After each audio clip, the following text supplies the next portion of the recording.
IRS Form 1041 is the U.S. income tax return for estates and trusts.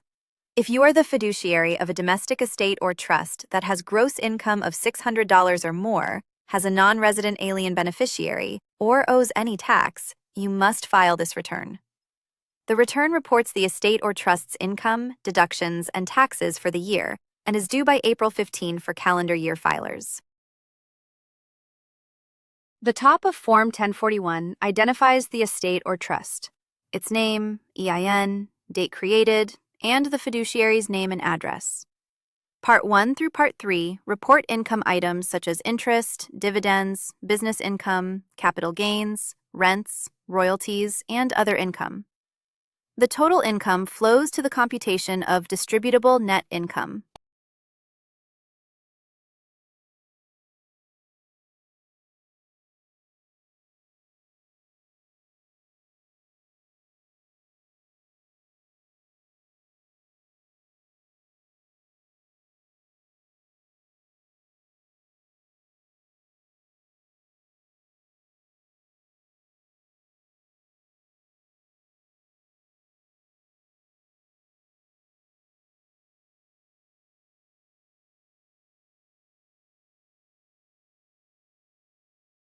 The deduction section allows the estate or trust to deduct amounts distributed to beneficiaries, along with trustee fees, attorney fees, and other administration expenses.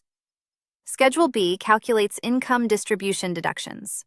Beneficiaries receive a Schedule K1 from the estate or trust, showing their share of income, deductions, and credits that they report on their own returns.